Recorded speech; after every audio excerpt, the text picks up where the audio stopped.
Ya, baik. Pada pagi hari ini saya akan memberikan materi, sebenarnya materinya terkait dengan komunikasi juga ya. Eee, Mohon izin saya mau menyampaikan terkait dengan hambatan komunikasi terlebih dahulu. Nanti pertemuan ketiga akan saya sampaikan, materi terkait dengan prinsip-prinsip komunikasi dan juga, apa namanya, terkait dengan materi mendengar aktif gitu ya. Eee,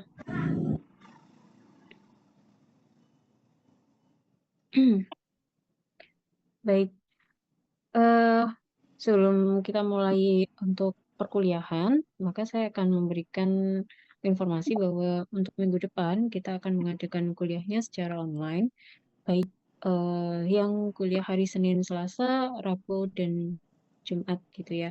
Eee, untuk yang Rabu dan Jumat nanti perkuliahan akan dilaksanakan setelah hari raya, karena memang kita tidak bisa melakukan atau mengakses, sister ketika, libur gitu ya, ketika libur lebaran. Baik.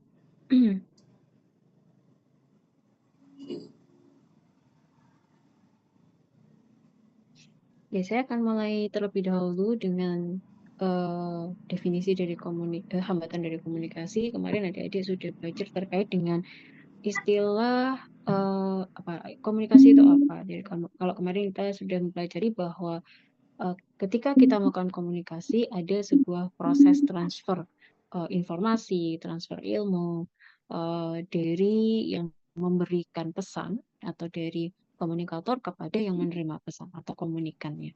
Nah, ketika dalam berkomunikasi, mmm, ada proses penghantaran informasi tersebut, baik melalui media ataupun tidak. Dan, kemarin kalau kita sudah belajar terkait dengan komponen-komponen, komunikasi, itu ada beberapa komponen termasuk, apa namanya, lingkungan, kemudian pengetahuan, kemudian budaya dan sebagainya. Nah, eee, apakah nantinya itu akan berpengaruh terhadap, komunikasi gitu ya?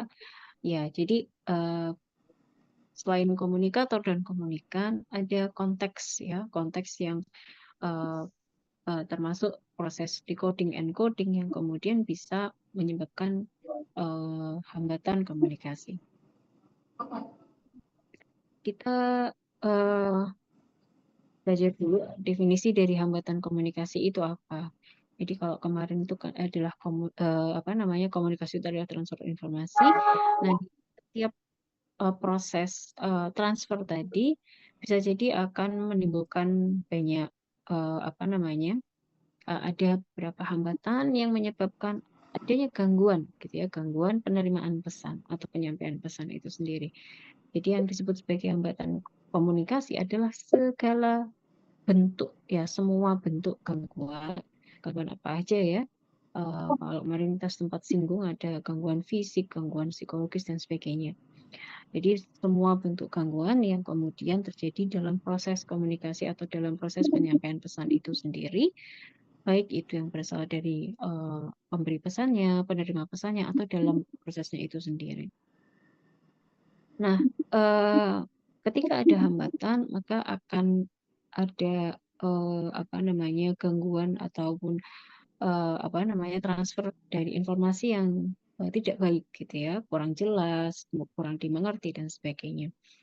Jadi, kita pahami dulu bahwa dalam semua proses komunikasi, itu akan bisa muncul banyak hambatan. Kita bahas satu persatu terkait dengan hambatan komunikasi.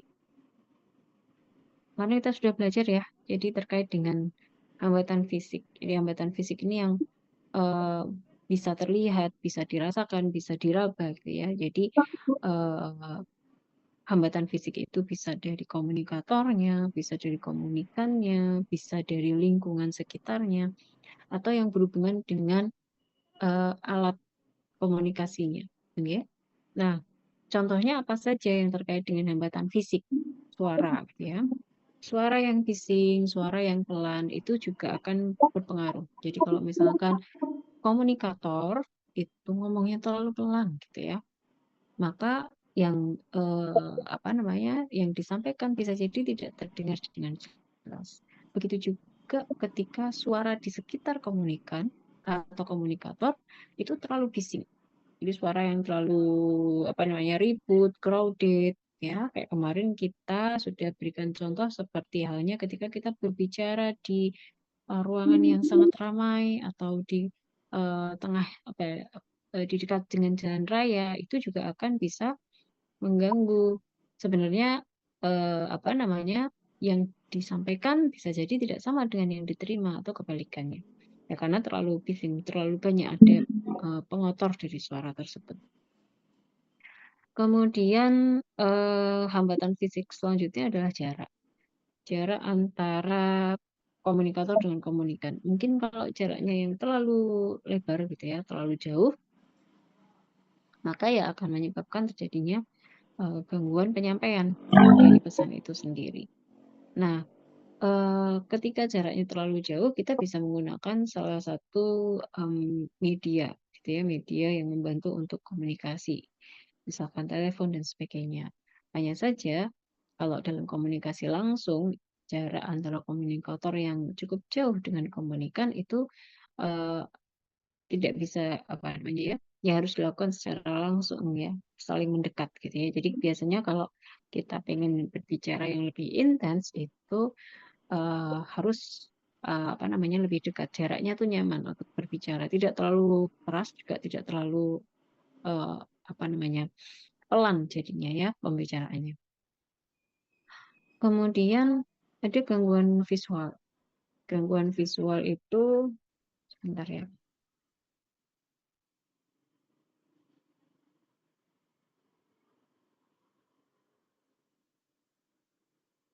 Oke.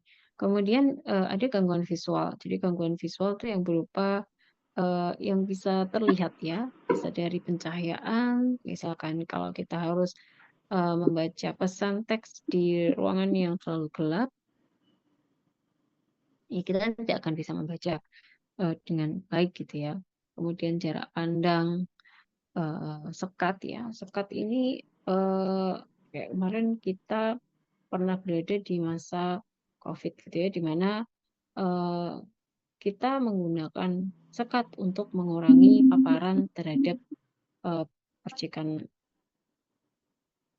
dahak ataupun ketika eh, ada pasien yang bersin gitu ya, kita menggunakan sekat. Ini yang kemarin sempat saya lihat kalau di apotek ketika praktek itu sudah menggunakan sekat gitu ya. Ketika ada sekat berupa akrilik di depan apotek antara pasien dengan apoteker, maka akan terjadi gangguan untuk penyampaian. Kita harus berbicara lebih keras, kemudian yang mendengarkan juga harus ekstra untuk memberikan perhatian atau lebih ekstra mendengar aktif gitu ya. Jadi jika memang tidak diperlukan adanya sekat, maka sebaiknya dihindari gitu ya sekat itu.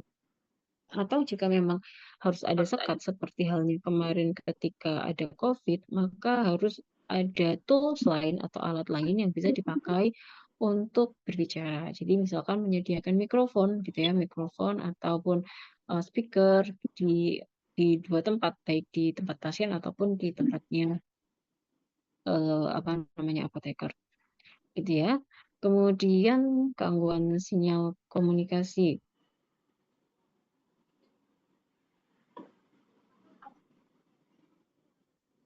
Ini terutama kalau misalkan kita menggunakan alat-alat komunikasi gitu ya. Jadi misalkan adanya gangguan. Jadi kalau misalkan kita punya telepon genggam, radio yang kita gunakan untuk membantu komunikasi, maka harus dipastikan bahwa alat-alat tersebut berfungsi dengan baik. Kemudian ada juga gangguan lingkungan kerja. Jadi misalkan tata letak ruangan. Tata letak ruangan yang misalkan ya, yang memberikan aksesnya agak jauh gitu ya, atau mungkin yang kurang ada privasi. Nah, itu juga berpengaruh terhadap komunikasi. Makanya ketika kita butuh berbicara dengan tim, maka sebaiknya kita atur ruangan tersebut supaya kita bisa saling berhadapan, gitu ya, saling berhadapan berbicara dalam satu tempat yang sama, ruangan yang sama, itu akan lebih memudahkan kita untuk berkomunikasi. Masing-masing bisa berpendapat dan masing-masing bisa mendengarkan dengan baik, gitu ya. Maka tata letak ruangan ini juga terkadang memang butuh difikirkan ketika kita nanti akan misalkan bekerja dengan tim atau mungkin kita perlu apa namanya berkomunikasi dengan pasien, itu juga tata letak ruangan harus diperhatikan. Jadi kayak misalkan ketika kita mau memberikan konseling kepada pasien, tapi kita tidak apa namanya tidak merancang ya bahwa ruangan itu harus eh, ada menjaga privasi, kemudian tidak jauh dari keramaian, maka yang terjadi proses konfliknya nggak akan bagus gitu ya. Makanya ketika kita butuh nanti apa namanya ketika adik-adik nanti praktek dan ingin memberikan konseling pada pasien, coba nanti tata letak ruangan terutama untuk konseling itu harus private, harus terhindar dari apa namanya ya keramaian. Kalau bisa tidak terlihat secara langsung oleh pasien yang lainnya dan ruangannya itu harus tidak terlalu bising gitu ya. Jadi harus dihindarkan dari segala kebisingan. Maka perlu dirancang apa namanya jauh-jauh hari gitu ya untuk bisa memberikan kenyamanan ketika berkomunikasi dengan pasien. Selanjutnya ada hambatan psikologis. Jadi hambatan psikologis itu cukup banyak ya. Jadi kalau ya berkaitan dengan eh, faktor internal individu.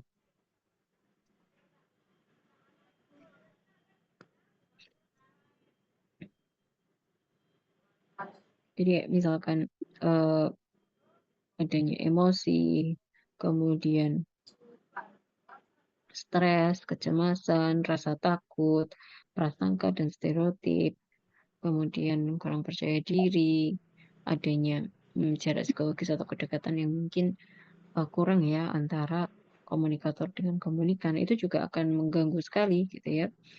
Eh,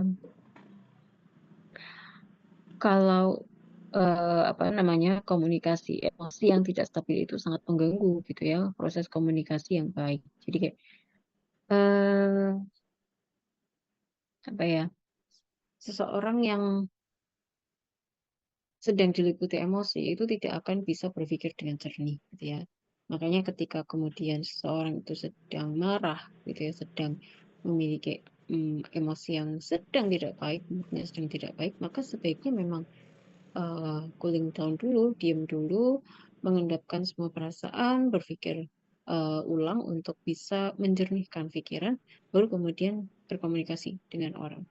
Kayak misalkan yang mungkin sering terjadi adalah ketika eh, dua orang dia sedang saling emosi gitu ya, si A dan si B. Ini misalkan dalam ranah yang mungkin paling sering bisa dicontohkan adalah ketika dalam berumah tangga.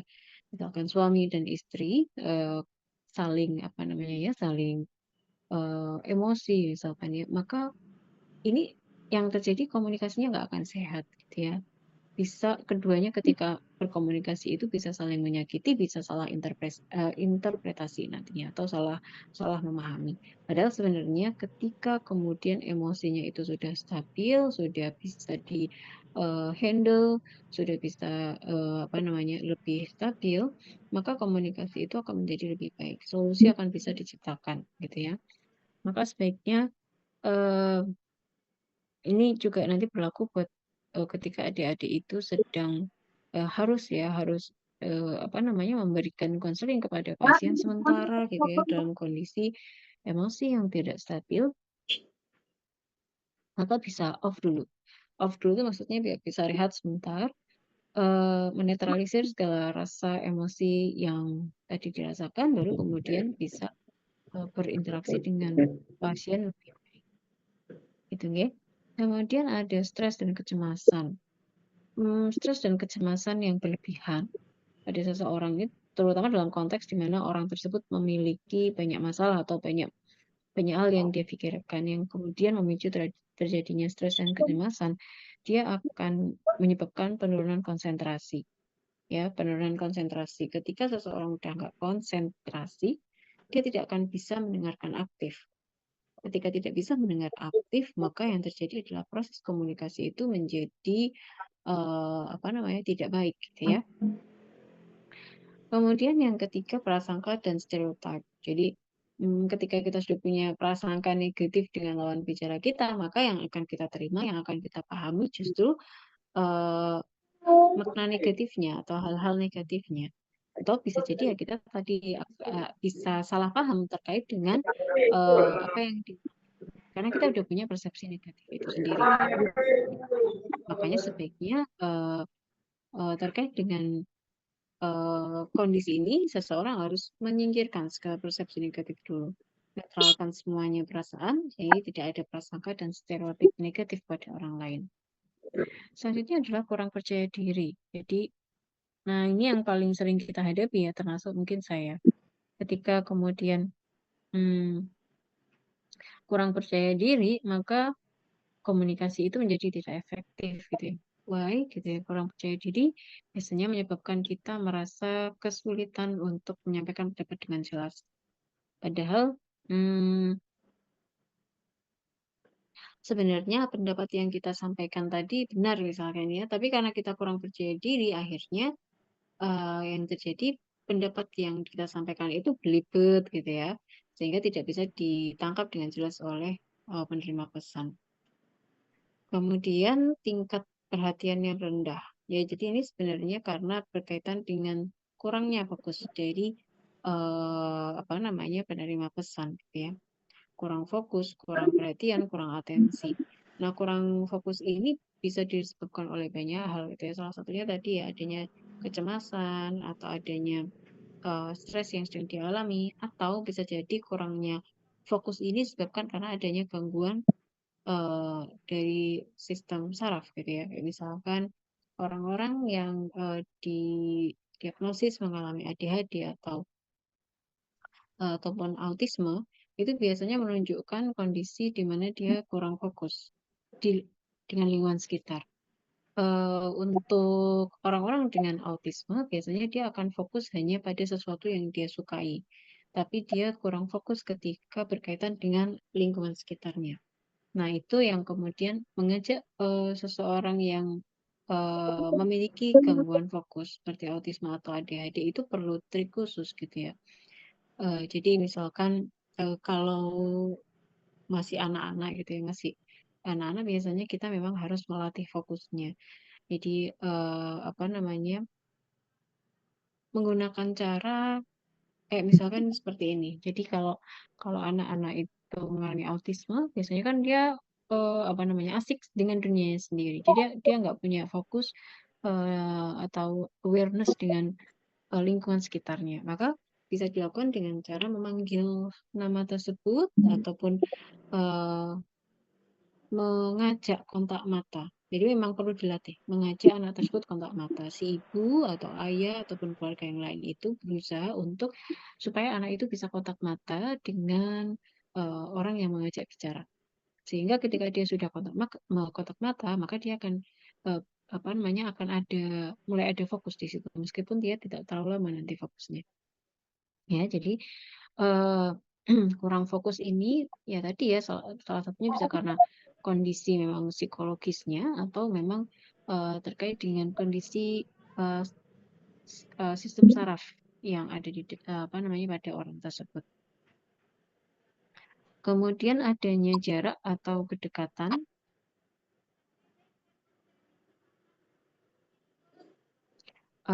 antara komunikator dengan komunikan. Jadi ini penting sekali ketika seseorang itu tidak dekat gitu ya, maka ketika ada saran itu tidak akan bisa masuk.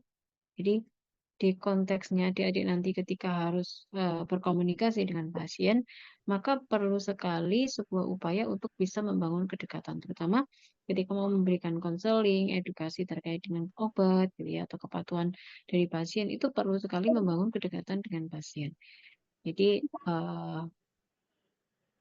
Anda bisa memulainya dengan apa namanya menunjukkan empati kepada pasien terkait dengan penyakitnya ataupun berbicara di luar hal-hal pengobatannya. Bisa terlebih dahulu menggunakan pendekatan itu.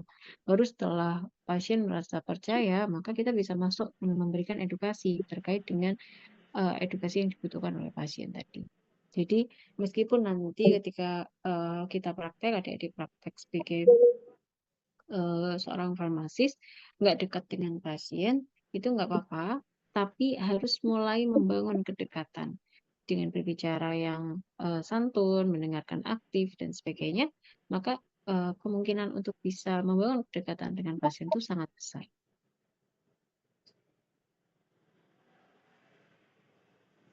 Selanjutnya adalah hambatan semantik. Kemarin kita sudah sekilas ya, membahas terkait dengan hambatan semantik ini. Jadi kalau hambatan semantik ini biasanya berkaitan dengan bahasa yang dipakai. Bisa beda bahasanya, bisa beda logatnya, atau bisa beda istilah yang dipakai gitu ya. Bisa beda budaya dan sebagainya. Contohnya misalkan penggunaan jargon atau istilah yang tidak familiar. Biasanya kalau dalam konteks akademik, dosen akan memberikan penjelasan kepada mahasiswa itu berupa istilah-istilah medis yang memang dipahami di dunia medis. Seperti contohnya kalau kalau istilah penyakit itu kayak misalkan ya GERD gitu ya. GERD itu ya istilah yang memang gastroesophageal reflux disease, itu kan salah satu istilah. Mungkin kalau di masyarakat menjadi penyakitnya itu menjadi hanya penyakit MAH saja gitu ya, atau penyakit lambung.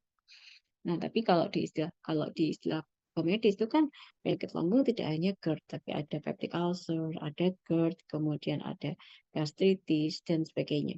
Jadi cukup banyak istilahnya yang membedakan terkait dengan penyakit-penyakit itu. Tapi ketika kita membahasakan kepada pasien, itu bisa jadi ya kita hanya membahasakan terkait dengan penyakit ini menyebabkan lambungnya bagaimana, atau penyakit lambung atau penyakit MAH tadi, gitu ya. Jadi penggunaan istilah teknis yang familiar itu juga perlu dilatih. Nah, nanti ketika adik-adik ujian OSCE, ada salah satu komponen penilaian. Makanya komponen penilaiannya apa? Komponen penilaiannya apakah mahasiswa atau kandidat atau peserta ujian itu tidak menggunakan istilah-istilah yang sulit dipahami. Jadi kalau misalkan dia menggunakan istilah yang tidak sulit dipahami, maka dia mendapatkan poin. Karena konteksnya berbicara dengan pasien, gitu ya. Tapi ketika dia masih menggunakan istilah-istilah yang sulit dipahami, maka ya dia tidak akan dapat poin. Makanya kemarin sempat saya singgung ya, bahwa kalau misalkan kita itu berbicara dengan masyarakat, ya kita sesuaikan bahasanya sesuai dengan yang dipahami masyarakat. Meskipun nantinya di masyarakat itu pasti komposisinya kan kita nggak tahu ya, ada yang pendidikannya rendah, pendidikannya tinggi, pendidikannya menengah, itu kan semua terbaur jadi satu. Tapi kemudian ketika kita membahasakan dengan bahasa yang lebih mudah dipahami, penerimaannya akan jauh lebih besar. Selanjutnya adanya perbedaan interpretasi kata. Jadi ini biasanya berkaitan dengan perbedaan dari arti kata yang ada di masing-masing daerah.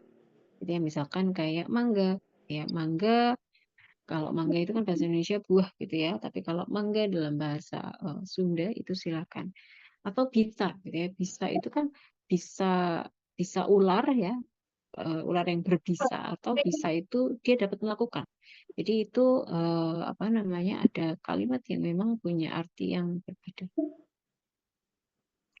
Selanjutnya gedang gitu ya. Gedang itu juga ya, kalau di bahasa Jawa ya gedang itu pisang.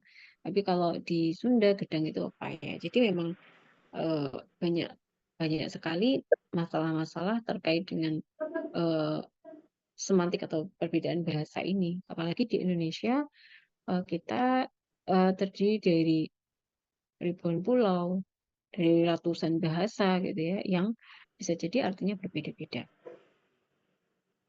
Maka ketika nanti adik-adik memberikan konseling di suatu tempat, pahami bahasa apa yang dipakai, kemudian arti dari bahasa itu sendiri seperti apa.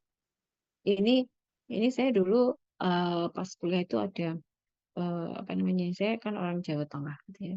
Saya kuliah di Jawa Timur, kemudian ada suatu ketika ada teman yang bertanya gitu ya, "Eh, laporanmu wis mari," gitu ya. Laporan wis mari. Kalau dulu saya tidak memahami laporan wis mari itu maksudnya bagaimana gitu ya.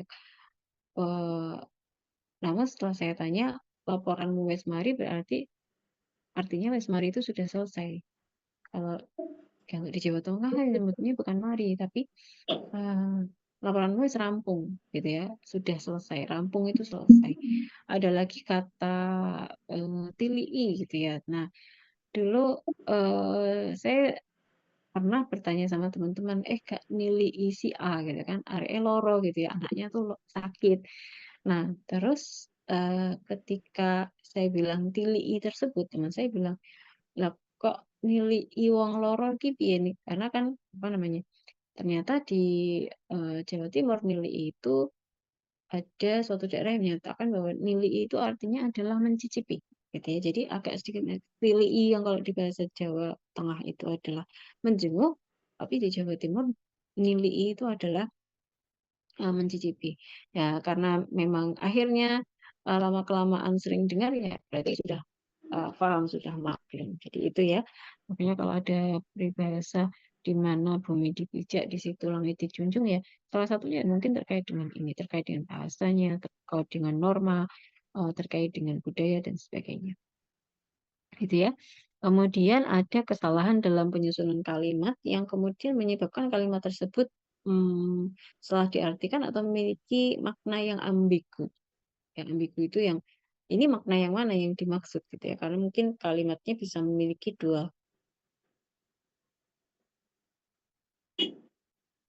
dia memiliki 2 arti.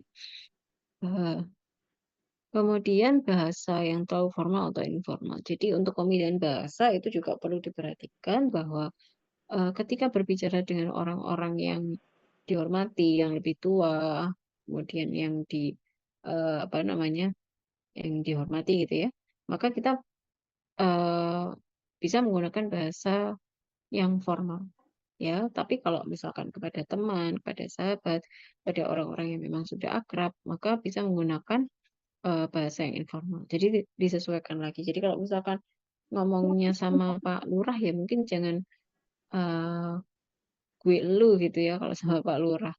Tapi, apa namanya, bisa menggunakan kalimat yang lebih sopan. Selanjutnya adalah hambatan budaya. Jadi hambatan budaya ini, mmm, biasanya berkaitan dengan bahasanya atau dialeknya, hampir mirip ya dengan semantik, tapi ini biasanya terkait dengan dialeknya. Nah, kadang kita agak kesulitan ketika berbicara dengan seseorang yang memiliki dialek yang sangat berbeda. Ini saya kasih contoh kayak misalkan di daerah Cilacapan ya, Cilacapan Purwokerto itu kan bahasanya ngapak gitu ya, bahasanya ngapak. Meskipun bahasa Jawa, tapi terkadang terdengar seperti bukan bahasa Jawa. Jadi, eee dialeknya meskipun Jawa kadang sulit untuk dipahami dibandingkan dengan, bahasa-bahasa Jawa yang lain. Nah, kalau di Indonesia pasti saya yakin banyak sekali dialek gitu ya, dialek yang mungkin, dimiliki oleh masing-masing daerah dan, kita juga perlu belajar terkait dengan dialek tersebut supaya nantinya ketika berkomunikasi dengan masyarakat setempat itu tidak ada kesulitan atau tidak ada, distorsi terkait dengan, pesan yang kita sampaikan. Kemudian norma sosial dan budaya.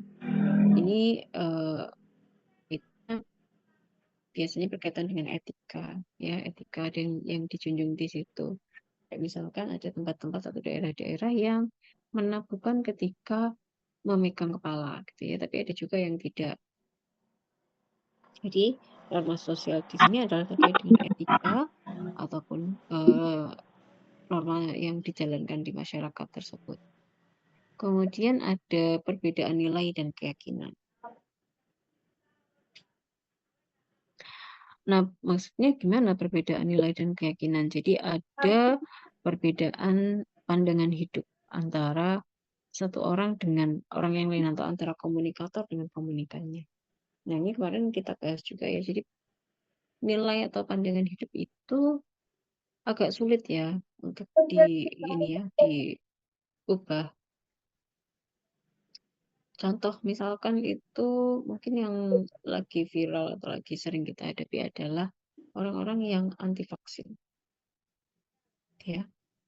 Jadi karena ada perbedaan nilai dan keyakinan terhadap vaksin, maka dia akan bisa menyebabkan apa namanya pemikiran atau tindakan yang dia itu tidak ingin melakukan vaksinasi kepada anaknya karena eh, takut A, takut B, ada teori-teori apa konspirasi terkait dengan vaksin dan sebagainya.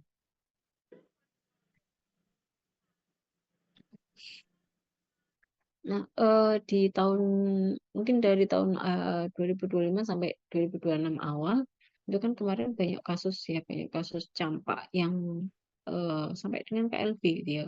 Dulu campak itu sudah hilang, sudah nggak ada, kejadian anak-anak yang campak itu juga tidak terlalu banyak. Kemarin sempat banyak ya campak yang terjadi sampai dengan masuk rumah sakit, ada yang memiliki komplikasi berat sampai dengan pneumonia, bahkan sampai dengan meninggal gitu ya. Nah, ini salah satunya adalah karena dampak adanya orang tua yang dia tidak pro-vaksin dan tidak apa namanya tidak memvaksinasi anaknya secara lengkap. Nah, eh, hal tersebut kemudian menyebabkan suatu kondisi di mana campak di Indonesia itu kembali muncul gitu ya, muncul kembali. Makanya di sini sangat penting untuk bisa menanamkan keyakinan dari orang tua untuk kemudian bisa apa namanya memberikan vaksinasi yang baik kepada anak. Jadi tadi ada perbedaan nilai dan keyakinan itu karena saya kasihkan contoh tadi ya antara pro vaksin dengan eh, apa namanya yang anti vaksin. Kemudian ada gaya komunikasi yang berbeda.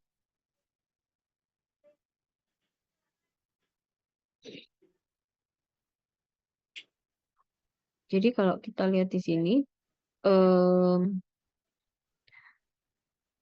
adik-adik mungkin pernah tahu ya kalau misalkan kayak komunikasi orang-orang di Jogja, kemudian di Medan, atau di mana? Di Sulawesi, di Timor Leste, sampai Timor Leste apa? NTT gitu ya. Jadi di Indonesia bagian timur, Indonesia bagian barat, sama Indonesia tengah, gitu ya. Itu dia punya gaya komunikasi yang berbeda-beda. Kalau misalkan yang saya kasih contoh kayak di Jawa itu ya, kalau ngomong sama orang Solo atau orang Jogja itu kan biasanya halus, suaranya tidak terlalu tinggi, bahasanya itu sopan, apa namanya bukan sopan ya, tapi lebih halus gitu ya. Dibandingkan dengan misalkan yang berasal dari Medan ataupun Aceh, Batak dan sebagainya. Yang apa namanya ketika berbicara itu mungkin memang nadanya ya keras, tapi tidak bermaksud untuk bagaimana-bagaimana gitu ya. Tapi itu tadi kayak bicaranya ya gitu. Makanya kita jangan terlalu baper ketika kemudian ada orang dari luar Jawa yang ternyata kalau ngomong itu banter. Ya.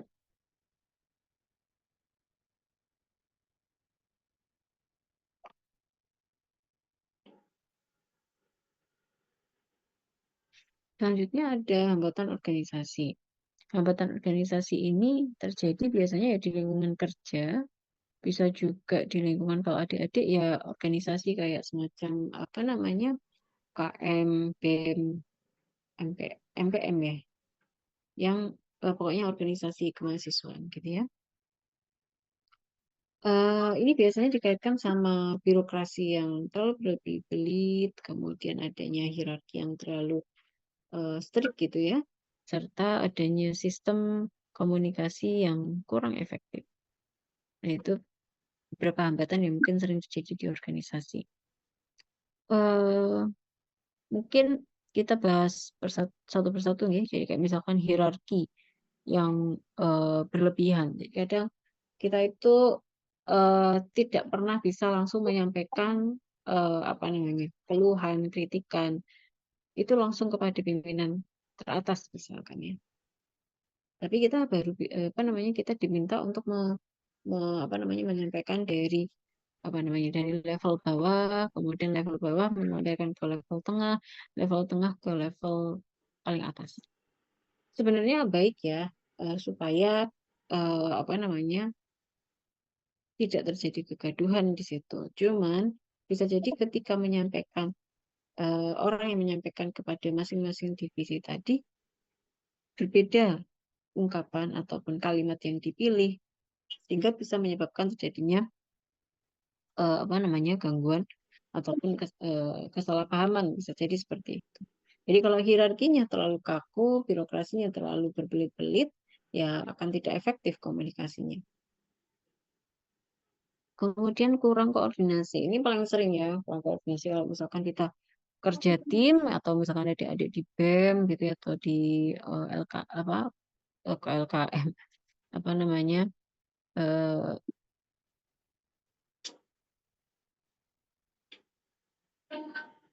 organisasi kemahasiswaan. Ya, saya lupa kok LKM sih. Ya, jadi organisasi kemahasiswaan kan pasti ada struktur organisasinya. Nah, di situ terkadang kita kurang koordinasi, menyampaikan sebenarnya apa program program besarnya, apakah mana program-program yang saling berhubungan. Jadi masing-masing divisi kadang-kadang kerja atau jalan sendiri-sendiri. Itu tadi karena kurangnya kurangnya koordinasi. Maka em, komunikasi ini sebenarnya untuk membantu koordinasi lebih baik. Adanya koordinasi yang baik itu juga akan membantu proses komunikasinya menjadi lebih lancar. Selanjutnya ada keterbukaan komunikasi. Nah, hmm, keterbukaan komunikasi itu sebenarnya penting gitu ya, karena ketika tidak terbuka, kita tidak akan bisa menyampaikan aspirasi ataupun pesan ataupun informasi itu dengan lebih leluasa, ya, karena nggak terbuka. Ya, contohnya saja ketika kemudian apa namanya ya, yang paling gampang ya sekarang ya, ketika apakah kita bisa memberikan saran dan kritik kepada suatu program pemerintah secara langsung, gitu kan? Eh, Sepertinya masih belum terdengar gitu ya, meskipun kita sudah banyak memberikan masukan gitu ya, tapi ternyata pemerintah belum terlalu mendengar, ya karena tadi pemerintah belum memberikan belum memberikan kebebasan atau belum terbuka terkait dengan program-program tersebut. Selanjutnya adalah hambatan teknis. Jadi, hmm, beberapa hambatan yang terjadi ini biasanya karena kegagalan dari alat atau teknologi komunikasi.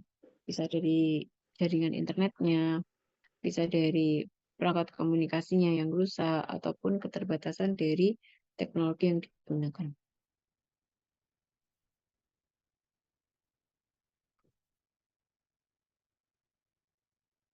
Nah, penyebabnya apa saja? Satu, jaringan.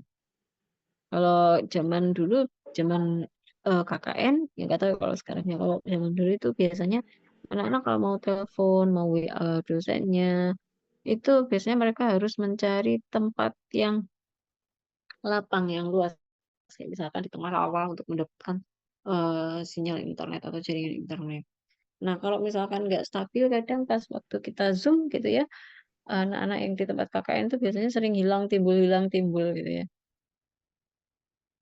Baik itu gambarnya, suaranya, yang kemudian menyebabkan eh, saya itu tidak bisa menangkap dengan jelas apa yang diomongkan, apa yang menjadi permasalahan, gitu ya. Jadi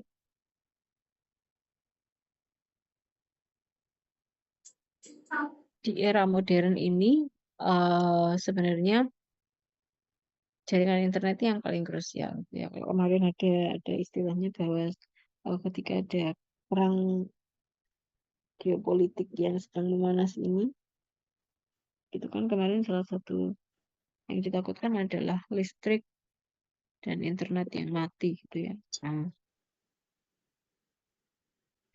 ya tidak tahu nanti bahwa apakah benar terjadi seperti itu atau enggak. Jadi kalau misalkan memang sudah nggak ada internet, nggak ada listrik ya, kita harus cari cara bagaimana supaya kita tetap bisa berkomunikasi atau terhubung dengan keluarga kita.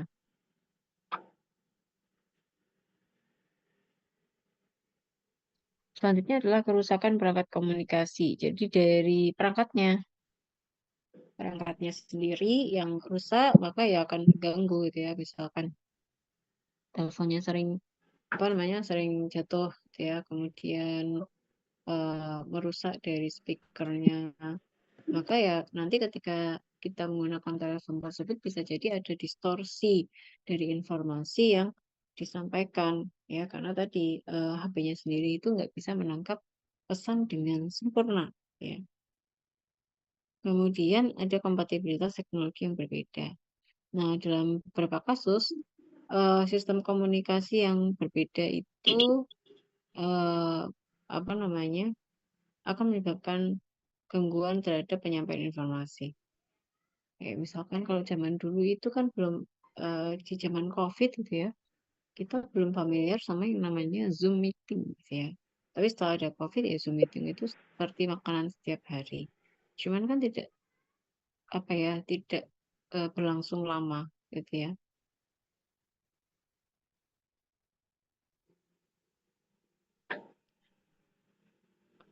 Nah, biasanya eh kalau dulu itu kalau apa namanya teknologinya itu berbeda, kayak misalkan ada yang bisa membuka pakai HP, ada yang enggak gitu ya. Maka ya itu eh, perlu diatasi gitu ya. Jadi eh, contoh lainnya kayak misalkan yang pernah saya alami itu kayak misalkan kita bikin dokumennya dalam bentuk Word gitu ya. Kita mengerjakannya di komputer yang eh, memiliki Windows gitu ya. Tapi ya, setelah kemudian pekerjaan itu kita sampaikan kepada teman kita itu ternyata dia punya MacBook. Dan ternyata apa yang kita tuliskan itu berantakan gitu ya di komputernya eh, teman kita tersebut. Nah, ini karena mungkin nih saya kurang tahu, ada perbedaan teknologi antara eh, laptop biasa dengan MacBook gitu ya, sehingga kemudian menyebabkan adanya kekacauan dari penulisan gitu ya, atau ada simbol-simbol yang tidak muncul. Nah, itu yang kemudian menyebabkan adanya penyampaian materi ataupun adanya penyampaian informasi melalui komunikasi itu menjadi lebih apa namanya lebih sulit untuk dipahami.